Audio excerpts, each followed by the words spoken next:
So we've got through Halloween, and then yesterday was All Saints' Day. And you may not know that today is a third liturgical occasion in some faith traditions. It's All Souls' Day. In Celtic lore, today is one of the thin times when we can sense the presence of ancestors. In another, more Catholic tradition, amongst other meanings, it's a day to remember and celebrate those who have died. And this week in Mexico, Doug and I were immersed in that culture and the early festivities and preparations for the Day of the Dead festival, where actually they even make fun of death. Bright colours, skeletons, enormous and beautifully painted skulls in the celebration of life. I must admit, it was very different to my growing up. Talk of death was avoided, brushed over, and even in the face of actual death, we quickly move on. And then we come to the reading today from Ecclesiastes 3, which calls a spade a spade. It uses the D word, death, for no matter what age-defying, enhancing procedures or exercises or diets we use, whether you've got money in the bank or barely enough for the day, death is democratic. We all participate as equals. And Solomon, who likely wrote this ancient philosophical passage, says there's a time for everything and for everyone. Every one of us, there's a time to leave this life to whatever is beyond. So let's read from Ecclesiastes 3.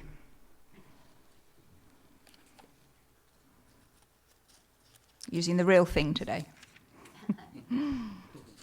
So Ecclesiastes 3, for everything there is a season, a time for every activity under heaven, a time to be born and a time to die, a time to plant and a time to harvest, a time to kill and a time to heal, a time to tear down and a time to build up, a time to cry and a time to laugh, a time to grieve and a time to dance, a time to scatter stones and a time to gather stones, a time to embrace and a time to turn away, a time to search and a time to quit searching, a time to keep and a time to throw away, a time to tear and a time to mend, a time to be quiet and a time to speak, a time to love and a time to hate, a time for war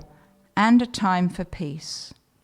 Verse 12, so I concluded there is nothing better than to be happy and enjoy ourselves as long as we can. And people should eat and drink and enjoy the fruits of their labor, for these are gifts from God. The word of God to us today.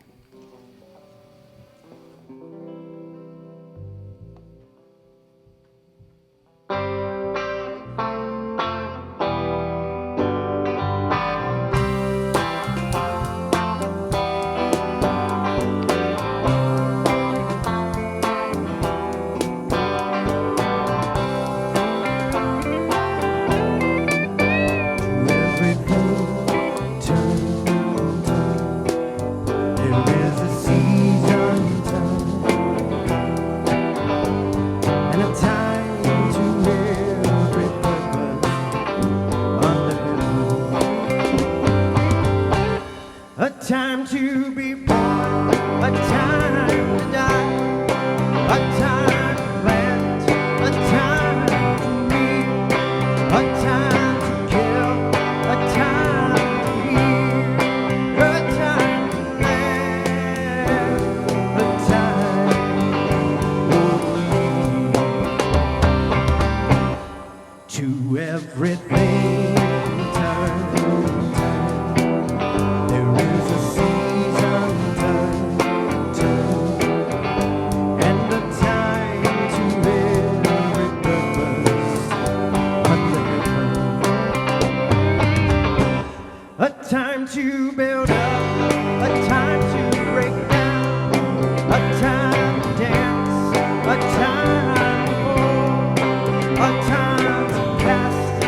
cast away stones.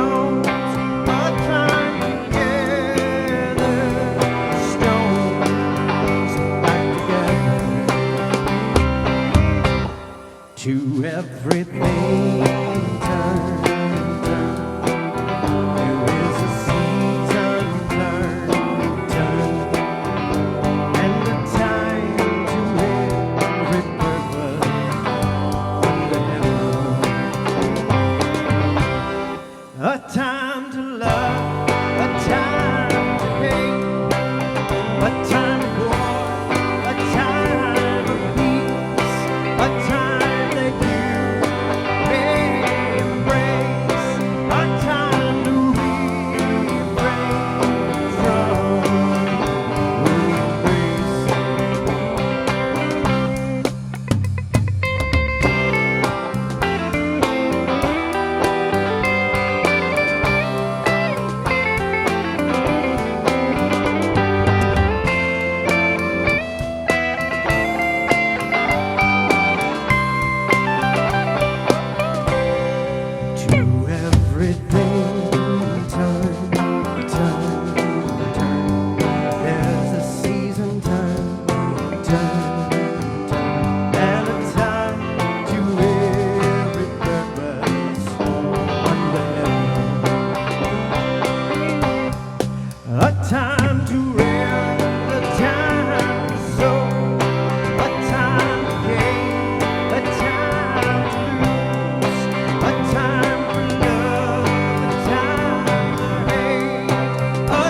so glad members of his family are here today because I want to take just a couple minutes to talk about our good friend Tim Riles. You know, he's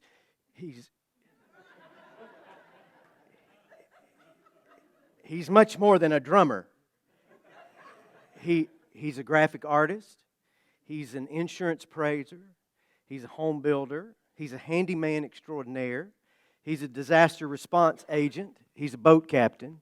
He's a whiskey aficionado. He's a husband, a father, a grandfather, a golfer, a UFO investigator. It's true. Cancer survivor, death-defying daredevil who has survived multiple car accidents, motorcycle wrecks, and at least one commercial airline plane crash. And he's a bit of a pirate philosopher. And here's something that I learned from him. We were working on a project, just he and I, rebuilding a deck, as I recall, and he took a smoke break. I don't smoke, and Tim doesn't smoke anymore, and we support him in his effort to put the cigarettes down. Amen, right? But on this day, he was taking a drag and waxing eloquently about life, and he said, "Have I shown you your life on a tape measure?" And I said, "No, you haven't." And he took a tape measure, just like this one that I have here, and if you're listening later, it's just a regular old tape measure. And he extended it out to 79 and a half inches, right there. 79 and a half inches. He said, "How old are you?" And I gave him my age. And then he did this. Now all that's gone, and that's all you got left.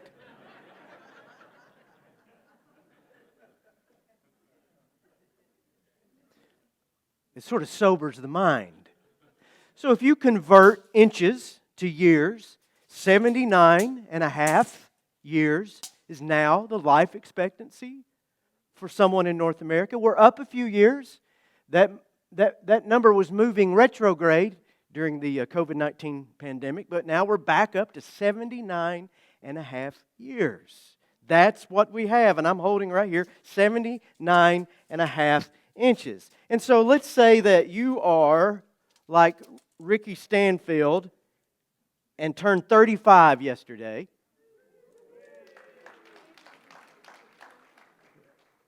Ricky. Good Lord. Look. He's still got a ways to go. Let's say you're the age of the average person in Walton County, 47 years old, right there. Let's say that you are one of the people who just most recently maybe finally got your Medicare. Yeah, you see that? You see that right there? And some folks, well, that's what I'm getting to. There's some folks who are living inside the spool. You know what I'm saying? They're way up in here somewhere. And those people have exceeded far and away their peers. You are much, much above average, and congratulations for that. Now, I'm not saying she's inside the spool, but Diane Olive has a birthday this weekend as well, and we'd like to say a happy birthday without any comment on where she falls on this line, all right? My sons sometimes help me with handyman projects, like the one I was working at with Tim. But I failed them in their youth because I was made to learn the increments of a tape measure, all those lines. Because my uncle was a carpenter, and no helper could join him on a job site unless you were able to read a tape. Because my job was often to take a measurement and call it back to my uncle, where he would cut a board perfectly if the measurement had been taken perfectly. And as I got a little older, we switched places, and he let me run the saw. And so one day my boys were helping me out at the farm, and I said to Braden, "Give me a measurement and call it out to me." And so he takes his tape measure over to the board, and he says, "Well, it's 24 and 3 of those longer lines, but 6 of the total lines." And I was like, "Oh, well, you can just put that tape down." And I take that as my failure. I should have taught the boy how to read a tape measure. But here's what the inch of a tape measure looks like. It's divided into 16 sections. You see that, right? 1/16, 1/8, 3/16, quarters, so forth and so on. So let's imagine, going back to Tim's game here, that every inch is a year of your life. Because it is. So every half inch, 6 months. Every quarter of an inch, you've lived 3 months. But we don't live 3 months at a time, do we? We get down to 360/5 of an inch, because that's what you have every day.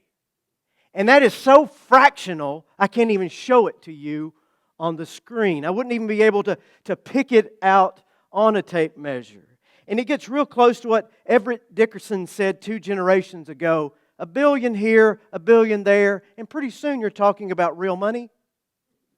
Well, 365ths here, 5/8 there, and pretty soon you're talking about real time and real years.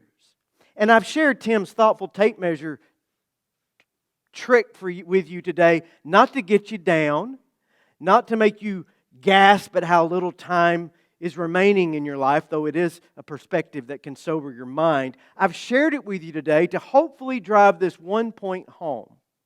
No matter how long you live, no matter how many years you get, you can only live one day at a time. You can only live one moment at a time, one breath at a time, one tiny fraction of an inch at a time. I could pull a tape measure from here back to those entry-exit doors in the back of this room, and from where I'm standing, if I can recall correctly, it's about 60 feet, 720 inches. If you lived 720 years, oh God, don't do that to me, please, right? If you could live 720 years, you would still live those years one day at a time, one moment at a time. Yesterday is dead and gone, wrote Chris Christopherson. And tomorrow's out of sight. It's sad to be alone. Just help me make it through the night, is what he wrote. Well, Lord, help me make it one moment at a time, one day at a time. That is the plea in the next line of the Serenity Prayer. God, grant me the serenity to accept the things I cannot change, the courage to change the things I can, the wisdom to know the difference. And most of us stop praying the prayer there, but it goes on. And the next line is this: living one day at a time, enjoying one moment at a time. There is acceptance. You can't change some things. There is courage. You must change the things you can. There is wisdom to walk that middle path between the impossible and the possible. And the next ingredient added to the recipe for serenity: live one day at a time. Live in the moment. Live within that tiny fraction of time that you have. What a wondrous reading this morning from Ecclesiastes. And what a wonderful, as usual, introduction that Anna has given us. For everything, there is a season, a time for every activity under heaven. And that's what fills up all of our space along the ruler line, right? Births, deaths, planning, harvest, healing, hurting, tearing down, building up, on and on it goes, on and on life goes. I mean, just yesterday, I was the age of young Ricky Stanfield. Just yesterday, I was 35 years old. 20 years have now passed since then. What happened? Well, crying and laughing, grieving and dancing, scattering stones, gathering stones, searching, finding, all the things that happen in life. And it all hasn't been easy. Life isn't easy for any of us, but it can be beautiful. Even in the suffering times, if we stop and live in the moments that we are given. Even this very moment. From Brennan Manning, I heard the story of the monk and the tiger. Manning gleaned it from a Buddhist somewhere, and I know you've heard it from me. It bears repeating. A monk is walking through the jungle. He's returning home from the temple, to his temple after visiting the market, and he stumbles upon and awakens a tiger. And immediately the man takes to flight. He throws down his walking stick, throws down his bags and his produce that he just bought, and he's on the run to save his life. And that big cat is right on his heels. And his only chance is this ravine, this great ledge, deep ravine. And he scampers to the edge of it, and there, thankfully, is a vine, and he grabs hold of this vine, and he starts to lower himself down into the ravine. But it's only about 10 feet long. And so there he is, suspended. Above him is that tiger that wants to eat him alive. Below him are these jagged rocks to which he cannot lower himself. He's just hanging there. And as he hangs there, as if it could not get any worse, a little field mouse comes out of its burrow and goes over to the vine and begins to chew away at the vine. And in that moment, he looks, and right there within his reach is the most beautiful, plump, ripe strawberry he has ever seen. And he reaches out, plucks that strawberry, and eats it, and says aloud, "Oh my, that is the greatest strawberry I have ever had in my life." And the story ends right there, leaving him hanging and us too. But Manning interprets the story, and he says this: if he had been focused on the tiger, which was his past, or if he had been focused on the rocks and whether or not he was going to fall, his possible future, even if he had been focused on the little mouse that was tiny bite by tiny bite eating away at the present, he would have missed the power of the now. And Manning says, so many of us live our lives and we never taste the strawberries. We never live in the moment because we're obsessed with what happened yesterday or what might happen tomorrow. And only in the here and now can we truly live. Now, I don't know if Reinhold Niebuhr ever heard that story, but it sure is in the Serenity Prayer. Living one day at a time, enjoying one moment at a time. You can only do that. And it is possible when you do that to enter into joy if you do keep it to that 1 millimeter, that one little fraction of time.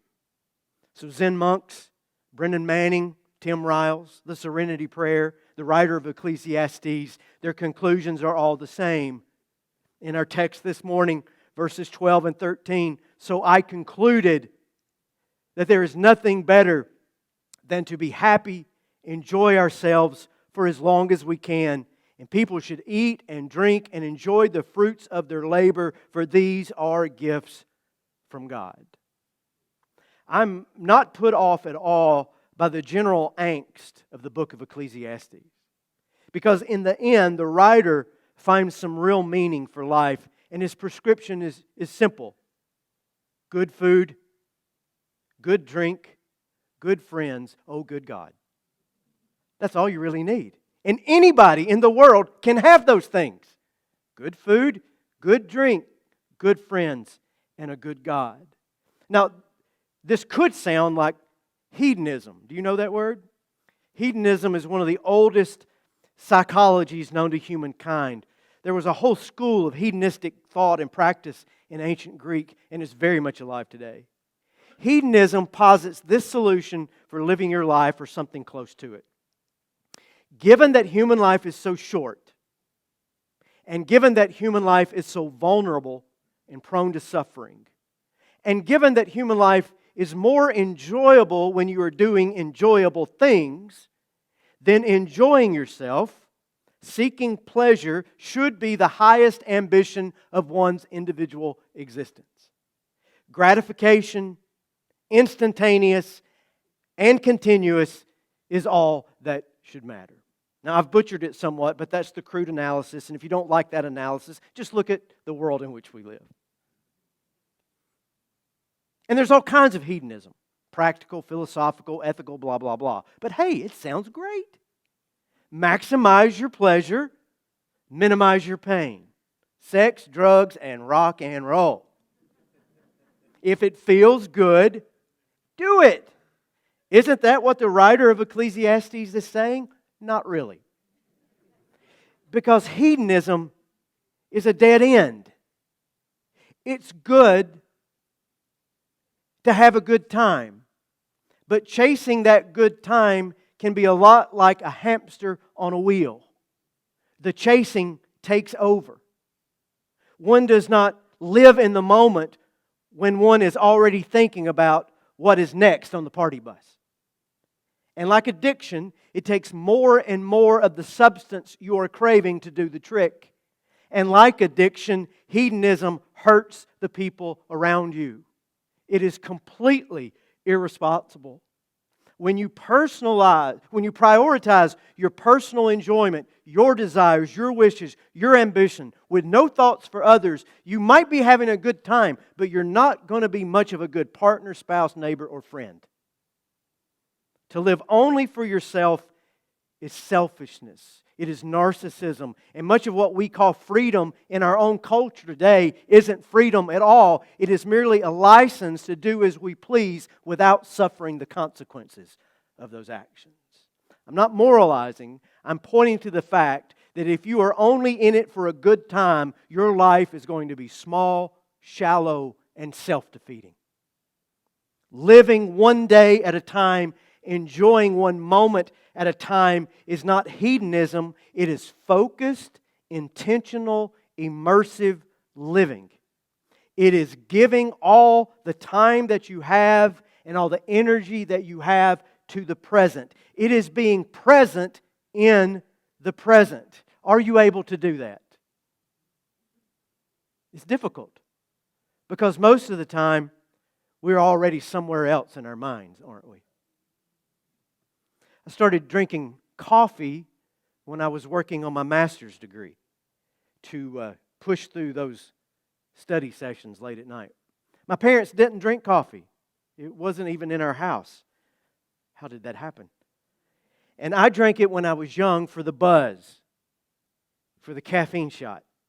But over the years, I've become a bona fide card-carrying coffee snob. I shop at Goodwill. I shop at discount stores and clearance racks, and I'm happy about that, but I will spend some money on coffee. Good coffee. Because I enjoy it so much. I love it. Coffee is no longer just about the caffeine. In fact, it's less about the caffeine because my doctor said I shouldn't have a whole pot of coffee anymore, one a day. So I savor it. I savor the moment with that cup. I actually slow down and taste it. I try to recognize all the different flavors that are in there. Consciously, intentionally, I do this. So if I have to run out the door early in the morning or get coffee on the run, it's just not the same experience as being immersed, totally present with just a little cup of coffee. Now, you can do this with just about anything. And you'll be amazed at how much you enjoy those moments if you do. When you get stuck on the 331 bridge, stuck in traffic, stop worrying about where you have to be or why it's all backed up. Marvel at that water. I've driven across that water for 20 years, and every time I drive across it, it is different. And every time I drive across it, it is beautiful. When you sit down to eat a meal, don't eat like children, where they just, and it's gone, on to the next thing. Enjoy your food. Enjoy every bite. Stop multitasking. You're not any good at it. I've seen you try. None of us are very good at it. Give it something, your undivided attention. When you have a conversation with someone, have a conversation with them. Take a sabbatical from all your electronic devices. Nothing so fragments our minds as the multiplicity of bright screens and pop-up ads and bloviating idiots trying to sell us something. When you are holding that baby, hold the baby. See her. Love her. Behold the wonder of a tiny life. When you are mowing the grass, watch how the individual blades fall. When you're taking a walk, do you look at the actual leaves on the trees? When that first cold wind blows across your face, close your eyes and feel it. There's another verse from Ecclesiastes that speaks right to this, Ecclesiastes 9:10. Whatever your hand finds to do, do it with all your might. So in that moment, whatever it is you are doing, give yourself completely to it. John Welch Thornton wrote a parable about a man who planned to retire so that he could retire early so that he could enjoy his later years. He said, I'm out at 60. I'm not waiting past that. I'm going to retire at 60 years of age. And he did. But he really worked hard to get there. So when friends would invite him out to dinner or out for a drink, he always refused. And he'd say, well, I'm saving every penny in order to retire early. And there'll be plenty of time to enjoy myself later.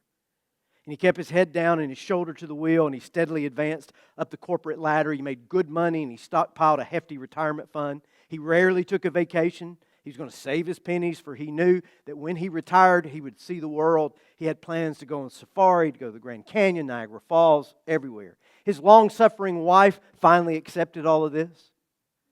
For now we work, and we work hard. Later we will have plenty of time together. He said the same thing to his young children. They went to their ball games, their recitals without him, but the money he was earning gave them all a comfortable life, and his plan worked. When he turned 60, he retired just as he said he would, and there was this great party and the Rolex watch from the company for all his years of service, and his workmates sent him off with retirement gifts that now he would finally use. Travel bags, fishing rods, golf balls, gardening gloves. He got home with his packages, set them on the table, and dropped dead of a heart attack. Listen, your biggest regrets when the tape measure of your life ends and we're all wrapped up in the spool will not be that you didn't work enough, that you didn't make enough money, that you didn't have a better house. Your biggest regrets will be the moments that you missed, the moments when you were not fully present, the moments that you did not maximize. Life is just a series of moments. Let us make the most of them.